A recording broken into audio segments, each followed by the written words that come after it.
शुरू करें। सभी पत्रकार बंधुओं को मेरा नमस्कार। आज तिरंगा संकल्प यात्रा के कार्यक्रम में मुख्य अतिथि के तौर पर दिल्ली के उप मुख्यमंत्री आदरणीय मनीष सिसोदिया जी अयोध्या आए हैं और कल हम सब लोगों ने प्रभु श्री राम का दर्शन किया, हनुमानगढ़ी दर्शन किया, आशीर्वाद प्राप्त किया और आज इस तिरंगा यात्रा के माध्यम से उत्तर प्रदेश में अपने अभियान की शुरुआत करेंगे। मैं निवेदन करूंगा दिल्ली के उप मुख्यमंत्री आदरणीय मनीष सिसोदिया जी से कि वो आप लोगों के समक्ष अपने विचार रखें और आज के प्रेस कॉन्फ्रेंस के मुद्दे रखें। धन्यवाद संजय भाई। पत्रकार साथियों, जैसा आप जानते हैं, कल बहुत सौभाग्य से हमें अवसर मिला कि हम जाके राम जन्मभूमि पे रामलला दर्शन करें। उसके साथ साथ संतों का आशीर्वाद प्राप्त किया। उनसे जब संतों से मुलाकात हुई, उनका आशीर्वाद लिया तो उन्होंने मुक्त कंठ से विजय भव का आशीर्वाद भी दिया। और कल हनुमानगढ़ी में जाके हनुमान जी के सामने, रामचंद्र जी के सामने, भगवान राम जन्मभूमि पर जाकर वहाँ रामलला के सामने यही अर्जी लगाई कि उत्तर प्रदेश में आम आदमी पार्टी को सरकार बनाने का अवसर दें, उनकी कृपा बनी रहे। तो आज उत्तर प्रदेश में जिस तरह से आम आदमी पार्टी आगे बढ़ रही है, चुनाव तक आते आते इतनी तेज़ी से आगे बढ़ जाएगी कि उसके बाद उत्तर प्रदेश में आम आदमी पार्टी की सरकार बनेगी। ऐसी सरकार बनेगी जो भगवान राम के आदर्शों पर चलकर दिखाएगी, जो भगवान राम के आदर्शों से प्रेरणा लेकर चलकर दिखाएगी। साथ साथ हमने भगवान श्री राम के प्रति अपनी श्रद्धा प्रकट करते हुए प्रभु के चरणों में धन्यवाद भी दिया कि उनकी कृपा से हमें दिल्ली में ऐसी सरकार चलाने का मौका मिल रहा है। आज पूरे देश में माननीय अरविंद केजरीवाल जी पूरे देश के एकमात्र ऐसे मुख्यमंत्री हैं जो भगवान श्री राम के आदर्शों पर उनसे प्रेरणा लेकर सरकार चला रहे हैं। पूरे दुनिया में रामराज की बात होती है, लेकिन राम के नाम पर बात करने वाली पार्टियां अंत में क्या करती हैं हम सब ये जानते हैं। केवल दिल्ली सरकार है ऐसी सरकार जो भगवान श्री राम के आदर्शों से प्रेरणा लेकर चल रही है। अरविंद केजरीवाल देश के एकमात्र मुख्यमंत्री हैं जो भगवान श्री राम के आदर्शों से प्रेरणा लेकर, रामराज के सिद्धांतों से प्रेरणा लेकर राजनीति कर रहे हैं और सरकार चला रहे हैं। तो वैसी ही सरकार बनाने की प्रार्थना, वैसी ही सरकार बनाने की अर्जी हमने यहाँ पर रामलला के चरणों में अर्पित की, उत्तर प्रदेश के लिए भी। और आज मैं इसके बाद, जैसा संजय सिंह जी ने कहा, तिरंगा यात्रा लेकर नगरी में, नगर के लोगों के बीच जाएंगे। और तिरंगा यात्रा जो आगरा से शुरू हुई और जो नोएडा में भी चली और आज अयोध्या में है, इसका मकसद यही है कि आज़ादी के 75वें साल में, एक ऐसे समय में जब देश आज़ादी की 75वीं सालगिरह मना रहा है, तो वैसे समय में हम तिरंगे की ओर देखकर अपने अंदर ये संकल्प लें कि हम इस तिरंगे के रहने वाले, इस तिरंगे के नीचे रहने वाले हर एक व्यक्ति के लिए अच्छी शिक्षा, अच्छे स्वास्थ्य के लिए, अच्छी नौकरियों के लिए, अच्छे रोजगार के लिए, महिलाओं की सुरक्षा के लिए, इसके लिए व्यवस्था करेंगे। ऐसी सरकार चले, ऐसी राजनीति यहाँ पे चले, ये संकल्प लेकर हम चलेंगे। थोड़ी सी बात मैं उत्तर प्रदेश की करता हूँ। उत्तर प्रदेश की जनता ने 4.5 साल पहले योगी जी की सरकार बनवाई थी। योगी जी ने, भारतीय जनता पार्टी ने उत्तर प्रदेश के लोगों से वादा किया था कि हमारी सरकार बना दीजिए, हम आपको गुंडा राज से मुक्ति दिला देंगे। भारतीय जनता पार्टी ने 4.5 साल पहले वादा किया था उत्तर प्रदेश की जनता से कि हमारी सरकार बनवा दीजिए, हम आपको भ्रष्टाचार से मुक्ति दिलवा देंगे। बीजेपी के नेताओं ने वादा किया था कि हम नौजवानों को नौकरियां दिलवाएंगे। योगी जी ने सपने दिखाए थे कि हम किसानों की फसल को दोगुना कर देंगे। 4.5 साल पहले इन्होंने सपने दिखाए थे उत्तर प्रदेश की जनता के बीच कि हम ऐसी कानून व्यवस्था लागू करेंगे कि महिलाएं, बहनें एकदम सुरक्षित महसूस करेंगी, सबके लिए अच्छी शिक्षा की व्यवस्था होगी, सबके लिए अच्छे स्वास्थ्य की व्यवस्था होगी, ये सब इन्होंने बड़े बड़े वादे किए थे 4.5 साल पहले। लेकिन आज 4.5 साल की योगी सरकार में उत्तर प्रदेश की जनता ठगा महसूस कर रही है, हर क्षेत्र में ठगा महसूस कर रही है, अपने आप को धोखा खाया हुआ महसूस कर रही है। मैं कुछ चीजें आपके सामने रखता हूं, आप में से अधिकतर लोग और आपके मीडिया के माध्यम से मुझे सुन रहे लोग इस बात से सहमत होंगे। मैं सिर्फ केवल तथ्य रख रहा हूं कि 4.5 साल में गुंडा राज से मुक्ति दिलाने वाली पार्टी ने 4.5 साल में किया क्या है? उत्तर प्रदेश में गुंडा राज को बढ़ावा दिया है। जयप्रकाश पाल की सरेआम हत्या की गई, अधिकारियों की और पुलिस वालों की मौजूदगी में की गई, सरेआम की गई, हम सब ने देखा। खुशबू दुबे अपने परिवार के साथ जेल में है, अपने बच्चों के साथ जेल में है, हम सब देख रहे हैं। हाथरस में हमने देखा कि किस तरह से एक बच्ची के साथ दरिंदगी हुई, और जिस योगी सरकार को उस दुर्दम्य कांड के शिकार बच्ची के परिवार वालों के साथ खड़े होना था, वो दरिंदगी करने वालों के साथ खड़ी रही। वो सरकार जो कहती थी, वो भारतीय जनता पार्टी जो कहती थी कि हम गुंडा राज खत्म करेंगे, वो गुंडों के साथ खड़ी रही, बलात्कारियों के साथ खड़ी रही, और परिवार वालों की आंख में धूल झोंक के, यहां तक कि मीडिया वालों की आंख में धूल झोंक के उन्होंने रात को 2 बजे बच्ची का अंतिम संस्कार किया, चोरी छुपे अंतिम संस्कार किया। वो तो भला हो मीडिया का जिसने उसको उजागर कर दिया। तो जो पार्टी कहती थी हम गुंडा राज से मुक्ति दिलाएंगे, 4.5 साल गवाह हैं कि किस तरह से योगी सरकार में गुंडा राज को न सिर्फ बढ़ावा दिया गया है, बल्कि सरकार बेशर्मी से गुंडों के साथ खड़ी हुई है, गुंडा राज को बढ़ावा देती रही है। ये कहते थे हम भ्रष्टाचार से मुक्त दिलाएंगे। कोरोना के दौरान स्कूल बंद थे, हम सब जानते हैं, पूरा लॉकडाउन था। स्कूल का तो पूरा स्कूल डाउन रहा है, लॉकडाउन रहा है। लेकिन कोरोना के दौरान बंद स्कूलों की, कस्तूरबा गांधी विद्यालय की निधि से 9 करोड़ रुपए खा गए ये लोग बंद स्कूलों में, ये दिखा के कि खाना बांटा है, स्टेशनरी बांटी है, बस्ते बांटे हैं। बस्ते के नाम पर, खाने के नाम पर, स्टेशनरी के नाम पर। जिस समय पूरे देश में स्कूल बंद हैं, जब पूरे उत्तर प्रदेश में स्कूल बंद हैं, उस समय स्कूलों के खाते का 9 करोड़ रुपए खा गए। और ये 4.5 साल पहले कहते थे हम भ्रष्टाचार से मुक्ति दिलाएंगे। भारतीय जनता पार्टी और योगी जी कहते थे हम भ्रष्टाचार मुक्त शासन चलाएंगे। ये कैसा भ्रष्टाचार मुक्त शासन है कि 8 लाख रुपए का वेंटिलेटर कोरोना की महामारी में 22 लाख रुपए का खरीदा गया? ये कैसा भ्रष्टाचार मुक्त शासन है? ये कौन सी भ्रष्टाचार मुक्त सरकार है कि आज उत्तर प्रदेश के एक भी तहसील में चले जाइए, एक भी थाने में चले जाइए, एक भी एसडीएम दफ्तर के पास चले जाइए, किसी एक दफ्तर में आम किसान का, आम आदमी का काम, छोटा छोटा काम बिना रिश्वत खिलाए होता हो तो बता दीजिए। ये कैसी भ्रष्टाचार मुक्त सरकार है? ये कैसी भ्रष्टाचार मुक्त सरकार है कि यहाँ नौजवानों को नौकरियां लेने के लिए पैसे देने पड़ रहे हैं? और ये तो भ्रष्टाचार की आम लोगों की बातें हैं, जो आम लोगों के लिए जो सरकार चल रही है। योगी सरकार ने सबसे बड़ा कमाल तो ये करके दिखा दिया भ्रष्टाचार में, जो शायद देश के इतिहास में कहीं नहीं हुआ, कि करोड़ों लोगों ने, माताओं बहनों ने अपने गहने बेच बेच के श्री राम जन्मभूमि के मंदिर के निर्माण के लिए चंदा दिया।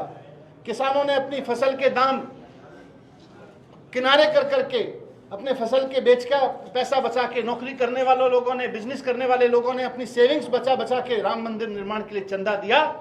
ये सरकार और भारतीय जनता पार्टी वाले लोग मिलके उस चंदे में भी बेईमानी कर गए। ये ना आम के हैं ना राम के हैं, ये आम के साथ भी बेईमानी कर रहे हैं और राम के साथ भी बेईमानी कर रहे हैं। ये कैसी भ्रष्टाचार मुक्त सरकार दे रहे हैं? ये कहते थे हम नौजवानों को नौकरियां देंगे, ऐसी सरकार लेके आएंगे।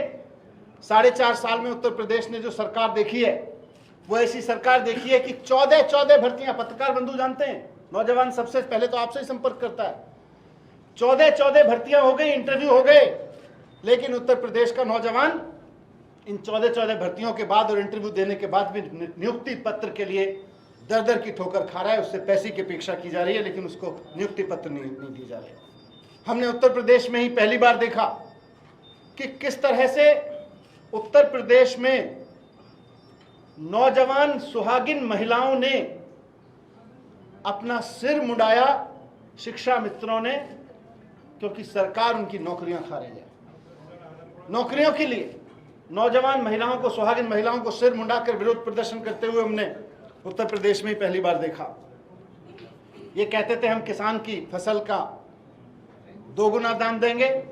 2 गुना तो छोड़ दीजिए योगी जी, आप बस थोड़ा सा अपना नाम छिपा के आज उत्तर प्रदेश की किसी मंडी में जो दाम आपकी सरकार ने तय किया है उस पर फसल बेच के दिखा दीजिए। मैं चैलेंज कर रहा हूं। आप किसान के हित की बात करते थे, कहते थे हम फसल का 2 गुना दाम देंगे। 2 गुना तो छोड़ दीजिए, जो दाम आपकी सरकार ने तय किए हैं बिना नाम बताए एक मंडी में जाके, सरकारी सिस्टम में जाके एक किसी फसल को आप केवल और केवल जो एमएसपी आपने डिक्लेयर किया उस पर बेच के दिखा दीजिए। आज कहीं भी एक भी जगह पे, हर जगह आधे दाम मिल रहे हैं किसानों को, आज हर जगह। और जब किसान अपनी फसलों के दाम के लिए सड़क पे बैठा तो भारतीय जनता पार्टी उनको आतंकी कहती है, गुंडे कहती है, मवाली कहती है। जो लोग कहते थे हम किसान की फसल 2 गुना दाम करेंगे, वो आज किसानों को फसल के दाम मांगने पे कह रहे हैं गुंडे हो, मवाली हो, आतंकवादी हो उनको। और बिजली महंगी, किसानों की सबसे बड़ी मार किसानों के ऊपर जो योगी सरकार ने दी है कि बिजली की महंगाई आज सारे देश में सबसे ज्यादा उत्तर प्रदेश के किसानों को झेलनी पड़ रही है, चरम पे पहुंच गया है। ये महिलाओं की सुरक्षा की बात करते थे, मैंने हाथरस की बात अभी की, बलरामपुर में हमने देखा, लखीमपुर खीरी में हमने देखा, इतने कांड हुए आज। और उत्तर प्रदेश के अखबार, आप ही सब लोग रिपोर्ट करते हैं, 6 साल 8 साल 10 साल की बच्चियों के बलात्कार की खबरों से भरे पड़े रहते हैं। यह है योगी सरकार की महिला सुरक्षा योजना, यह है आदित्यनाथ जी का महिला सुरक्षा गवर्नेंस। 6 साल 8 साल 10 साल की बच्चियों के बलात्कार की रोजाना खबरें पढ़ने को मिलती हैं, आपका दिल नहीं हिलता है? दिल्ली में क्या, देश भर में बल्कि दुनिया भर के लोगों का दिल हिला दिया बलरामपुर कांड ने, जो हाथरस कांड हुआ, लखीमपुर खीरी कांड हुआ। लेकिन उत्तर प्रदेश की सरकार गुंडों के साथ खड़ी नजर आई, बलात्कारियों के साथ खड़ी नजर आई।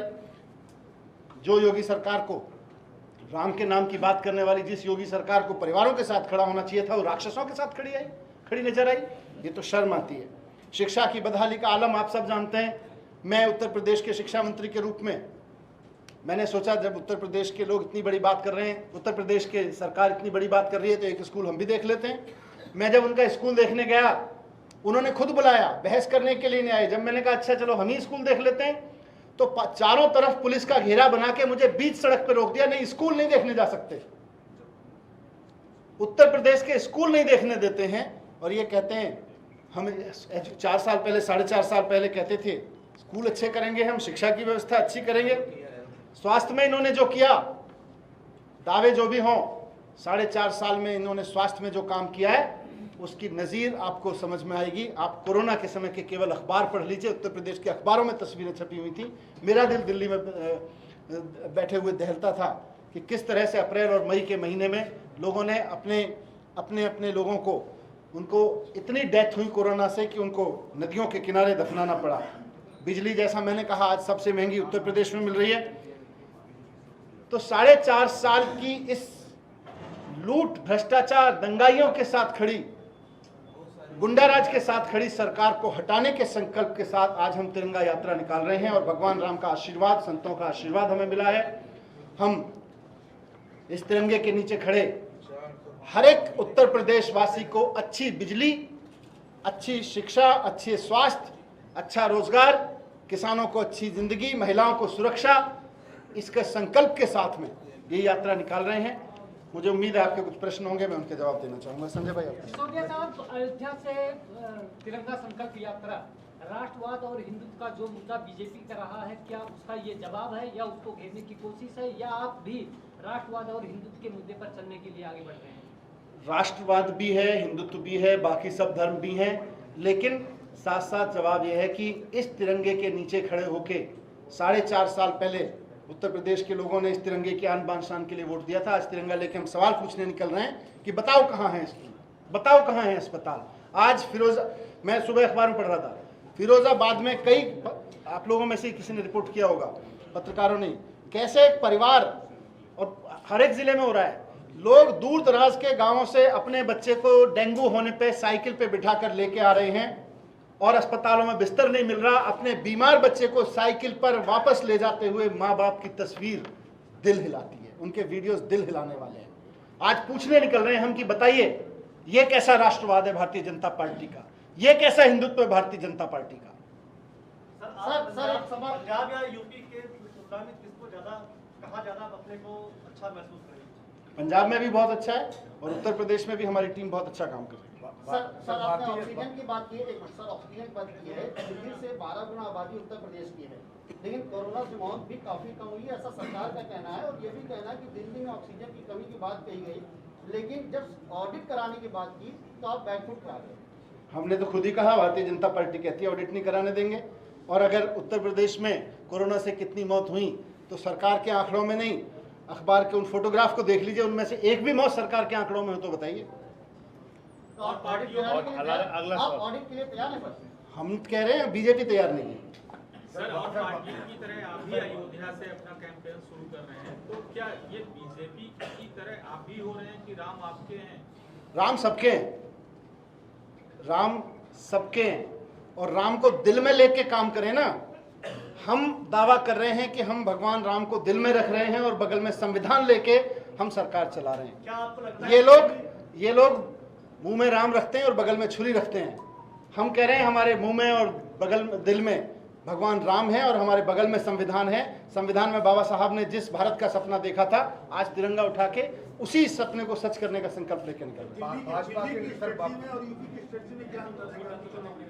यूपी में भी आदमी सरकार से चाहता है, भाई मेरे जो मैंने चीजें गिनाई, उत्तर प्रदेश का आम आदमी तो यही चाहता है, दिल्ली का भी आदमी यही चाहता है अपनी सरकार से। सर, आप किसी से अलायंस करेंगे या इंडिविजुअल 403? उत्तर प्रदेश में हमें कोई ऐसी पार्टी नहीं दिखती जो उत्तर प्रदेश के लोगों के लिए शिक्षा पे काम करना चाहती हो, स्वास्थ्य पे काम करना चाहती हो, बिजली सस्ती करना चाहती हो, रोजगार पे काम करना चाहती हो। इसलिए कोई सवाल नहीं। बीजेपी कहती है कि हम तो राम और राम मंदिर के साथ 403, लेकिन वो तो राम के खिलाफ गए थे और अब राम वोट के लिए राम के साथ आ गए हैं और वो कह रहे हैं राम की जी तो हमारा ब्रांड तो मुंह में सिर्फ राम बोलने से काम नहीं चलता ना। अगर आप राजनीति में हैं और उत्तर प्रदेश की जनता ने आपको मौका दिया था तो दरिंदों के साथ क्यों खड़े हुए? ये कैसी राम भक्ति है भारतीय जनता पार्टी की? मैं भी राम भक्त हूं और वो भी राम भक्त हैं, बताइए दरिंदों के साथ कौन खड़ा है? मैं भी राम भक्त हूं और वो भी राम भक्त हैं, बताइए बच्चों के लिए स्कूल कौन बनाएगा? मैं भी राम भक्त हूं और वो भी राम भक्त हैं, बताइए लोगों के लिए अस्पताल कौन बनाएगा?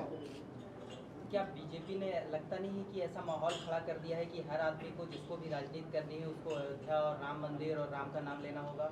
अच्छा, सब लें राम का नाम, लेकिन उसके साथ साथ फिर स्कूलों की बात करें ना। स्कूलों का पैसा स्कूलों में बस्ते के नाम पर, खाने के नाम पर, स्टेशनरी के नाम पर 9 करोड़ रुपए खाएंगे और बात राम की करेंगे? शर्म नहीं आती है इनको राम का नाम लेते हुए? सर राम मंदिर लैंड में जो भ्रष्टाचार का आपने एक मुद्दा उठाया आम आदमी पार्टी ने, उसको कहाँ तक आगे लेके लिख जाए? क्योंकि सरकार तो उनकी है, जांच तो कराएंगे नहीं। सरकार उनकी है, कानून उनके थोड़े ही है। सर देखिए, राम मंदिर में जमीन खरीद के नाम पे जो भ्रष्टाचार हुआ था उसके कागज यही अयोध्या में दर्ज हैं, उसको देख लीजिए आप। शाम को 7:10 पे 2 करोड़ में एक जमीन खरीदी जाती है और 7:15 पे 5 मिनट के अंदर 18.5 करोड़ में बेच दी जाती है। भ्रष्टाचार का एक अद्भुत उदाहरण प्रस्तुत किया भारतीय जनता पार्टी ने। तो मुझे लगता है कि इसमें जांच कराने के बजाय, और हमारी बात आप कर रहे हैं कि क्या करेंगे, हमने यहाँ पर उन भ्रष्टाचारियों के खिलाफ मुकदमा दर्ज करने के लिए कोर्ट में अर्जी दी है, कोर्ट में याचिका दाखिल की है, न्यायालय का फैसला आने में। आप यूपी बिहार को लेकर कभी मतलब इतना इजी नहीं महसूस करते रहे, कंफर्टेबल नहीं रहे, आगे आप कैसे, क्या जनता से क्या अपेक्षा है आपको, कैसे आप? देखिए, दिल्ली में जो, हाँ मैं बता रहा हूँ, दिल्ली में जो सरकार चली, जैसा मैंने शुरू में कहा कि अरविंद केजरीवाल जी देश के एकमात्र मुख्यमंत्री हैं जो आम आदमी की रोजाना की जिंदगी जरूरतों की राजनीति कर रहे हैं। उसकी शिक्षा, उसके बच्चों की पढ़ाई के लिए, उसके परिवार के इलाज के लिए, उसके घर के बिजली बिल के लिए, उसके पानी के लिए, रोजगार के लिए, उसकी सुरक्षा के लिए, महिलाओं के सम्मान के लिए कर रहे हैं।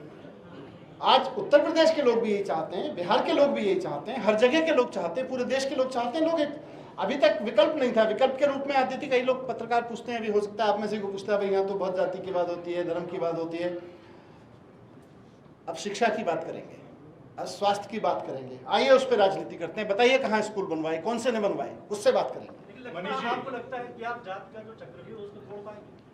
लोगों के पास विकल्प नहीं था, जनता तोड़े। आज लोगों के पास विकल्प है, जनता तोड़ेगी। मनीष जी, 2 दिन की दिल्ली को लेकर है, उमर खालिद को छुड़ाने को लेकर एक कैंपेन चल रही है जिसमें तमाम एमिनेंट पर्सनालिटीज हैं, लोग हैं, प्रशांत भूषण जी हैं, सैदा हामिद हैं, सिद्धार्थ पदराजन हैं, और उनका कहना ये है कि सरकार ने दमनकारी नीति के तहत और सीए का, एनआरसी का जो मुखालफत करने वाले, विरोध करने वाले लोग थे उनको जेल में डाल रखा है। आप क्या समझते हैं कि मुहिम ठीक है, सही रास्ते पर? मुझे लगता है कोर्ट ने इस सारे संबंधों में जितने फैसले दिए हैं अभी तक वो सभी को बहुत अच्छे से स्वीकार रहे हैं और कोर्ट पे भरोसा करना चाहिए। उगाहट है कि मुख्यमंत्री योगी आदित्यनाथ अयोध्या से चुनाव लड़ेंगे। बनारस में मोदी जी के खिलाफ केजरीवाल जी चुनाव लड़ेंगे। अगर योगी जी अयोध्या से लड़ते हैं तो उनके खिलाफ आपका देखिए, कौन कहां से चुनाव लड़ेगा वो उनकी पार्टी का डिसीजन है। हमें जिन मुद्दों पे चुनाव लड़ना है, हमें जनता के बीच में जो चीज़ें रखनी है कि भाई 4.5 साल में जिस पार्टी ने केवल गुंडा राज, शिक्षा के नाम पे चोरी, अस्पताल के नाम पे चोरी, इन सब के अलावा कुछ नहीं किया, जनता उसको भी देखी। सर संतों ने एक सवाल उठाया है, एक मिनट सर, अब्बाजान बहुत चर्चा में इस समय आप पार्टी का क्या कहना है? अरे पूछिए अब्बा जान जाने और वो जाने। सर, आप पूछिए सर, समर सर पूछिए। अमर भाई पूछिए। सर, संतों ने एक सवाल उठाया है कि जब यहाँ पर राम मंदिर के विषय को लेकर आपकी आवश्यकता थी, उस समय आपने कोई सवाल नहीं किया, कोई जवाब नहीं दिया, कुछ नहीं बोले, लेकिन अब जब राम मंदिर बन रहा है उसके बाद आप रामलला का दर्शन कर रहे हैं और राम के विषय में बोल भी रहे हैं। संतों के दिल में तो बहुत कुछ है। देखिए, पता नहीं आप कहां से बात कर रहे हैं। प्रभु श्री राम के मंदिर के पुजारी आचार्य सत्येंद्र दास जी, उन्होंने इस पे सवाल उठाया।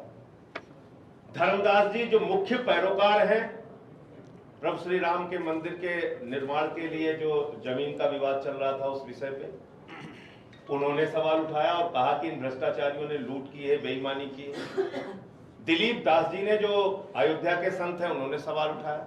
ऐसे तमाम संत सवाल उठा रहे हैं कि प्रभु श्री राम के मंदिर के नाम पर भ्रष्टाचार और बेईमानी, घोटाला नहीं होना चाहिए। चंदे में भाजपाई अगर अपनी ओर से कुछ बयान दे रहे हैं तो जो चोरी में शामिल है वो तो अपने बचाव की बात करेगा ही। अच्छा, हमारे साथ दिनेश पटेल जी, हमारे महासचिव उत्तर प्रदेश के, और प्रदेश अध्यक्ष सभाजीत सिंह जी हैं, दिल्ली के विधायक अखिलेशपति त्रिपाठी जी हैं, मुख्य प्रवक्ता हमारे वैभव महेश्वरी, और अभिनव राय जी हमारे साथ। मनीष जी, अलायंस पे एक सवाल हो जाए। अलायंस पर समाजवादी पार्टी के साथ आपकी बड़ी नजदीकी हो रही थी, आखिर में ब्रेक लग गया, क्या सीटों का तालमेल नहीं हो पाया, बैठ नहीं पाया? नहीं, हमारा तो तालमेल जिससे भी हो सकता है, किसी से मुद्दों पे हो सकता है, शिक्षा पे, स्वास्थ्य पे, बिजली पे, पानी पे, हम जो राजनीति